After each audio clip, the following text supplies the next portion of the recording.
चरिमा सूर्य चंद्र मसा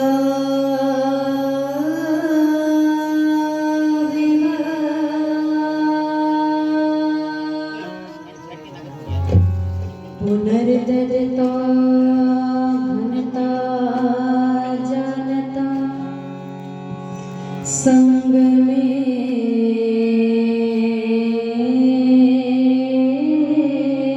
मही सब वेद पढ़े सुविचार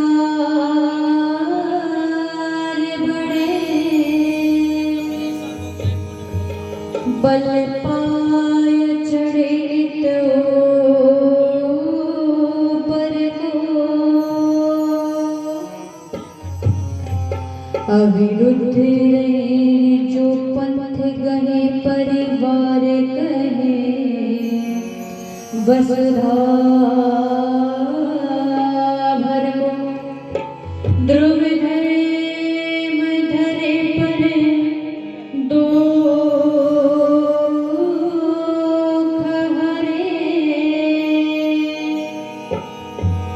तन त्याग करे भव सागर को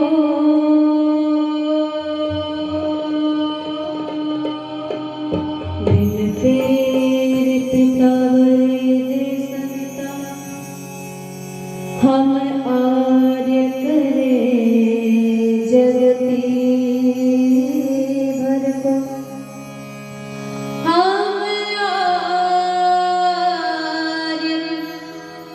करे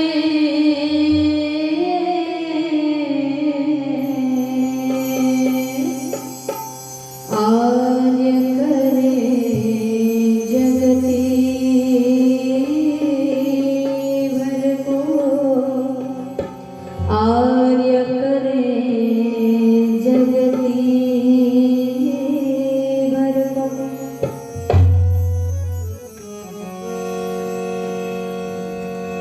कि कौन सी बात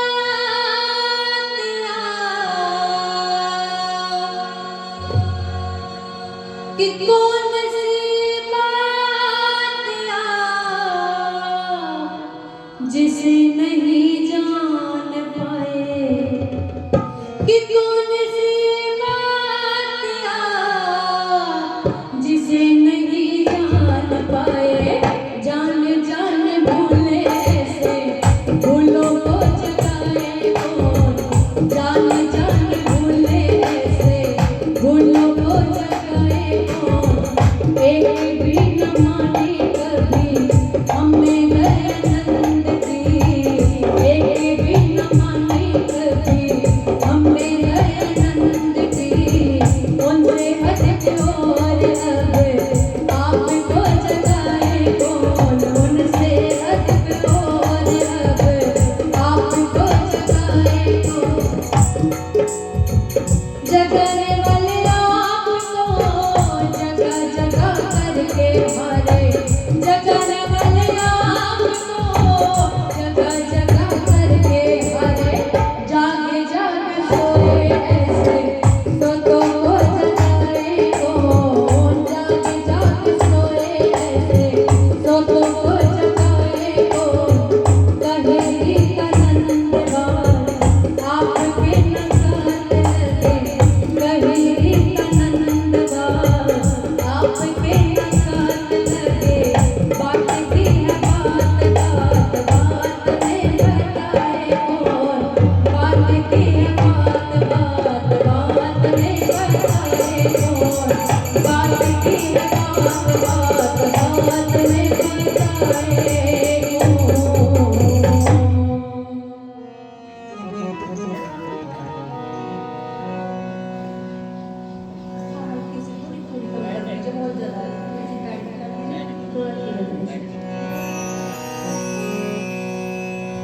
और आइए मुझसे पूर्व आप सभी ने बहुत सुंदर चर्चा सुनी है आदरणीय भाई मोहित शास्त्री जी के द्वारा अभी उससे पूर्व आदरणीय आचार्य डॉक्टर धीरज जी के द्वारा। और आइए समय के अंतर्गत मैं भी अपने विचारों को आप सभी के मध्य में रखती चलूं। सर्वप्रथम ऋषि की स्तुति में एक भजन आप सभी के मध्य और शेष चर्चा आगे के समय में करूंगी।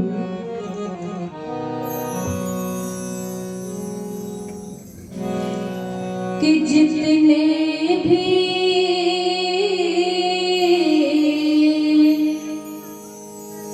आए यहाँ दुख हरने, जितने भी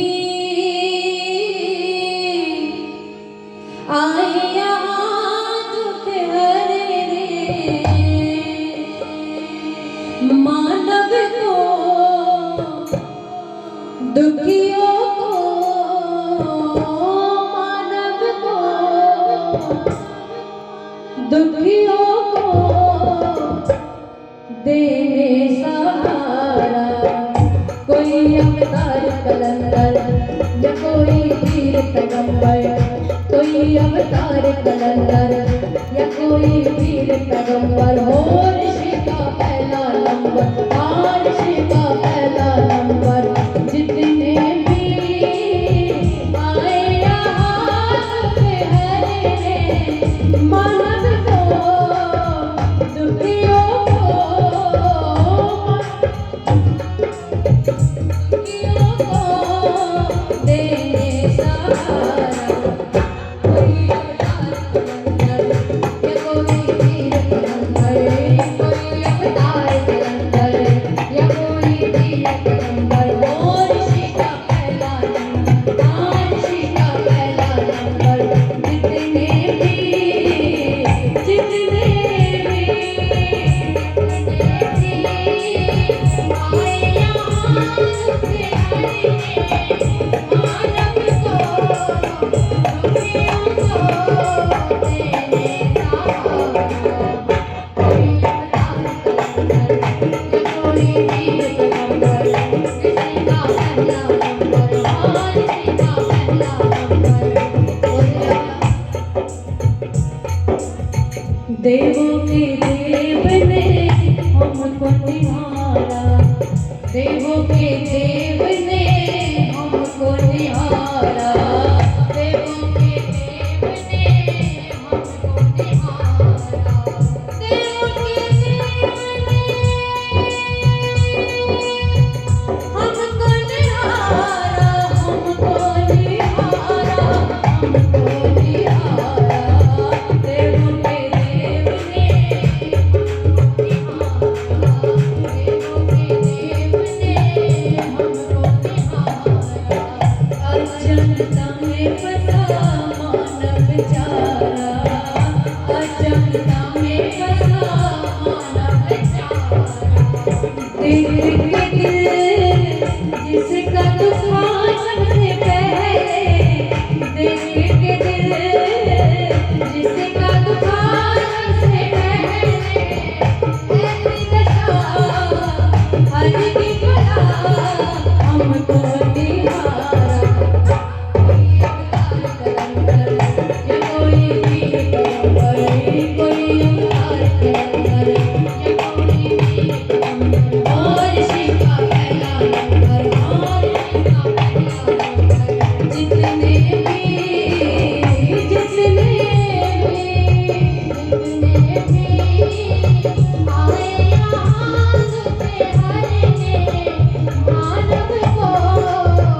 मेरी माताएं बहुत लंबे समय से बैठी हुई हैं, बहुत काम भी होते मैं समझ में रही हूँ, लेकिन फिर भी मैं निवेदन करना चाहूंगी कि मैं आपकी बेटी इतनी दूर से आप सभी के लिए आई है।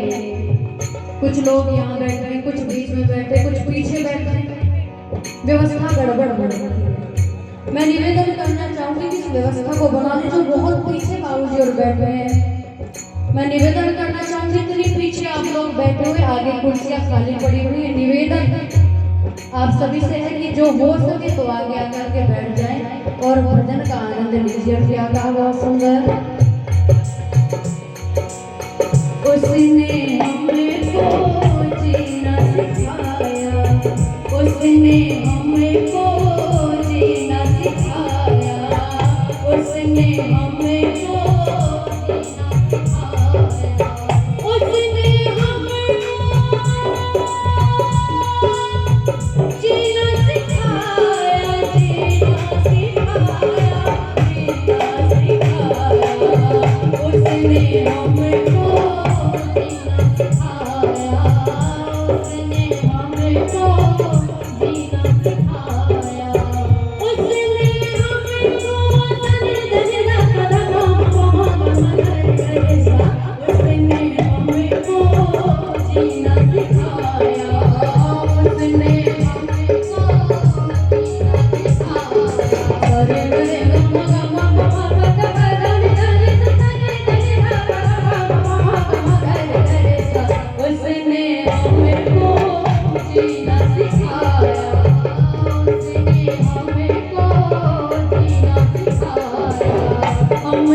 किसी की आवाज नहीं, थक गए होंगे।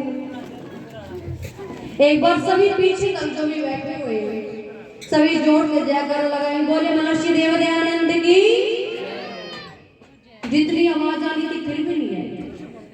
अब सोच रहे होंगे ये कैसे आ गया। मैं चाहती हूँ कि मैं ही जागरूक ना रहूं, भले ही आप बीच में आकर के ना बैठे, पीछे ही बैठे भले, पर मैं ये चाहती हूँ कि आप सभी जागरूक रहें। और एक बार फिर से बोलेंगे, बोलिए भारत माता की, महर्षि देव दयानंद की। सभी का बहुत बहुत धन्यवाद। मंचस्थ के सभी विद्वज्जन, आदरणीय बाबूजी सूबेदार जी, छोटी बहन मोहिनी जी, ढोलक पर बहुत अच्छे ढंग से मेरे साथ में संगति कर रही हैं। आदरणीय सुरेंद्र आर्य जी, और जो संगतकार हैं एक भैया और विक्रम जी, बहुत अच्छा जो हमारे साथ में संगति कर रहे हैं, आपका भी बहुत बहुत धन्यवाद। आर्य समाज मंदिर बाल समाज के सभी पदाधिकारीगण, प्रधान जी, मंत्री जी, कोषाध्यक्ष जी, और विशेष धन्यवाद देना चाहूंगी आदरणीय भैया जिनका ये माइक सिस्टम है।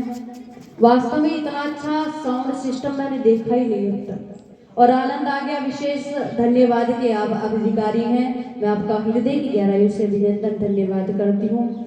और सामने उपस्थित सभी मेरे ज्येष्ठ बुजुर्गों, भाइयों और बहनों और माता, अभी मुझसे पूर्व आप सभी ने बहुत सुंदर सुंदर चर्चाएं सुनी हैं। थोड़ी थोड़ी चर्चा आप सभी के मध्य में करना चाहूंगी। वैसे तो मुझे कहा गया है कि भूमिका बहुत छोटी सी रखी जाए, भजन ज्यादा रखे जाए, लेकिन बिना भूमिका के भजन भी अधूरा है, तो थोड़ी सी व्याख्या और थोड़ी भजन आप सभी के मध्य में रखने का प्रयास करती हूँ। अभी आप सभी ने मुझसे पूर्व बहुत सुंदर विचारों को श्रवण किया। आइए थोड़े से अपने विचारों को रखते हैं। परमपिता परमात्मा ने सृष्टि बनाई, और सृष्टि में सबसे सुंदर रचना यदि हम उस परमपिता परमात्मा की देखते हैं, माननीय बंधुओं, मेरे बुजुर्गों, यदि उस परमपिता परमात्मा की सभी रचनाओं में सबसे श्रेष्ठ और सुंदर रचना हम देखें, तो पता चलता है कि उसकी सबसे सुंदर रचना बोलो क्या है? ये मानव का चोटा। कौन है? हम मनुष्य। हम मनुष्य उस परमपिता परमात्मा की सब रचनाओं में सबसे श्रेष्ठ और सुंदर रचना है। आप सभी से मैं एक बात कहना चाहूंगी कि माताओं, क्या केवल ये शरीर पा लेने से कि उस परमपिता परमात्मा ने हमें सुंदर शरीर दिया, और ये सुंदर शरीर पा लेने से हमें शरीर मिल गया, और उस सुंदर शरीर को पा करके हम सोचे कि हम मनुष्य बन गए, तो हम मनुष्य बन गए क्या? नहीं। अब आप सोचेंगे कैसा प्रश्न है, ये कैसी लड़की बात कर रही है? जब उस परमपिता परमात्मा ने रचना बनाई है, मानव का चोला बनाया, खुद ही बोलती है कि श्रेष्ठ रचना है, और फिर भी ये सोचती है, ये पूछ रही है कि ये मनुष्य है या नहीं है। मैं बिल्कुल सही पूछ रही हूँ, क्योंकि मात्र शरीर को पा लेने से कोई भी व्यक्ति मनुष्य नहीं बनता। मात्र शरीर को पा लेने से कोई भी व्यक्ति मनुष्य नहीं बनता। और कब तक मनुष्य नहीं बनता? तो कहा कि मनुष्य तब तक नहीं बनता जब तक वो मननशील नहीं होता, सोचकर विचार करके कार्य नहीं करता, तब तक वो मनुष्य नहीं बनता। जब तक वो ये विचार नहीं करता कि किम करणीयम किम न करणीयम, कि मुझे क्या करना चाहिए और क्या नहीं करना चाहिए, वो मनुष्य बन ही नहीं सकता। ऐसे तो बहुत पशु इस संसार में घूम रही है। एक पिता ने अपने बेटे को बुलाया, माताओं, बहनों और भाइयों ध्यान से सुनना, और अपने बेटे को बुला करके कहा कि बेटा ले पैसे पकड़ और ठेला पकड़, बाजार जा, और बाजार से जा करके सब्जी खरीद ला। कहा ठीक है पिताजी। पैसे लिए, ठेला लिया और बाजार को चल दिया। चल ही दिया था, पिता ने रोक लिया, और पिता ने रोक करके कहा बेटा ठहर जा। बोला पिताजी क्या हो गया? शायद कुछ भूल गए होंगे बताना कि ये भी लाना है। पूछा पिताजी क्या बात है? पिता ने कहा कि बेटा एक काम कर, ये चश्मा और ले जा। बोला चश्मा? कहने लगा पिताजी मेरी नजरों में कोई दोष नहीं है, मैं ठीक ठाक देख लेता हूँ, दूर का भी और पास का भी, तो इस चश्मे का मैं क्या करूंगा? तो पिता ने कहा कि बेटा एक काम करना कि जब बाजार में जाकर के तू सब्जी खरीदेगा ना, तो तुझे ये पता चल जाएगा कि बाजार में कौन मनुष्य सब्जी बेच रहा है, कौन मनुष्य सब्जी नहीं बेच रहा। दिमाग खन होना, दिमाग घूम गया पिताजी का। दिमाग तो खराब नहीं हो गया, कहीं पिताजी के दिमाग का एक स्क्रू ढीला हो गया, ऐसा विचार करने लगा। कहने लगा चलो कोई बात नहीं। पिता ने कहा तो चल ही देता हूँ। बाजार में पहुंचा, सब्जियों की दुकान लगी हुई है, एक दुकान पर पहुंच गया, सब्जी खरीदने ही वाला था, विचार आया पिताजी ने चश्मा दिया, उसे भी लगा ले तो जाता क्या है मेरा। जैसे ही चश्मा लगाया और चश्मा लगा करके दुकानों की तरफ देखता है तो क्या देखता है कि जिस दुकान पर से वो सब्जी खरीदने वाला था उस दुकान पर भेड़िया बैठा हुआ है। एकदम से देखा ये क्या, ये भेड़िया कैसे आ गई? यहाँ तो ठीक ठाक मनुष्य बैठा हुआ था। आंखों को मसला, चश्मा हटाया, चश्मा हटा करके देखा तो मनुष्य बैठा हुआ है। दूसरी दुकान की ओर देखा, फिर से चश्मा लगाया तो किसी दुकान पर भेड़िया नजर आता है, किसी दुकान पर गीदड़ नजर आ रहा है, किसी दुकान पर शेर नजर आ रहा है। तो सब हिंसक प्रवृत्ति के प्राणी वहां पर नजर आ रहे हैं। जल्दी से सब्जी खरीदी और खरीद करके घर आ गया। पिता ने देखा बेटा आ गया और बेटे को देख करके कहता है, बेटा खरीद लाया सब्जी? बेटे ने कहा, पिताजी सब्जी तो लेना बाद में, पहले ये बताओ कि चश्मा कैसा है। सब्जी तो यही रहेगी, कोई दिक्कत नहीं आएगी, लेकिन आप ये बताओ कि चश्मा कैसा है। बोला क्या हुआ? कहने लगा कि जब मैंने चश्मा लगाया तो कोई मुझे भेड़िया नजर आता है, कोई गीदड़ नजर आता है, कोई सांप नजर आता है, सब हिंसक प्रवृत्ति के प्राणी मुझे वहां पर नजर आने लगते हैं। तो पिता ने कहा कि बेटा ज्यादा खुश मत हो। क्या कहा? कि बेटा ज्यादा खुश मत हो। बोला क्यों? कहने लगे कि ना तो आज तक ऐसा कोई चश्मा बना है और ना ही आने वाले समय में कभी बनेगा। क्यों? क्योंकि जो हमें ये दिखा दे कि ये मनुष्य है या कोई हिंसक प्रवृत्ति का प्राणी है। कहने लगा बेटे ये चश्मा और कोई चश्मा नहीं, ये चश्मा है मेरे अनुभव का चश्मा। ये चश्मा मेरे अनुभव का है। मैंने देखी है दुनिया। जब सामने व्यक्ति खड़ा है तू नहीं जान सकता कि उसके अंदर क्या है, उसके बाहर क्या है। यदि तू इसकी पहचान कर ले तो तुझे पता चल जाएगा कि कौन मनुष्य है और कौन क्या है। आपने एक बहुत सुंदर बात कभी सुनी होगी, हमारे बुजुर्ग भी बताया करते हैं कि आप एक कमरे के अंदर 10 रोटियां रख दो और 10 कुत्तों को बंद कर दो, रात को कुंडी लगा दो, सारी रात वहां पर छोड़ दो, सुबह को उठ करके जाओ और जा करके देखो कुंडी खोल करके, तो आपको क्या पता चलेगा कि रोटियां तो 10 की 10 पड़ी है, लेकिन कुत्ता, किसी की टांग टूटी, किसी का हाथ टूटा हुआ, किसी का कान फटा हुआ, सब हिंसक प्रवृत्ति के सब अस्त व्यस्त आपको वहां पर मिलेगा। लेकिन उसी कमरे में आप 10 रोटियां रख दो और 10 ही भेड़ों को बंद कर दो, रोटियां भी सुबह को आपको समाप्त मिलेंगी और भेड़े भी एक दूसरे के ऊपर सर रख करके बोलो सोती हुई मिलेगी कि नहीं मिलेगी। पंडित कविवर शोभाराम प्रेमी जी ने बहुत समय पहले एक बात कही थी। क्या कहा था कि आज हम अपने बच्चों को बड़े से बड़े कॉन्वेंट स्कूल में पढ़ाते हैं, लाखों लाखों रुपए की उनकी फीस लेते हैं। एक पिता ने बड़े अरमानों से अपने बेटे को पढ़ाया।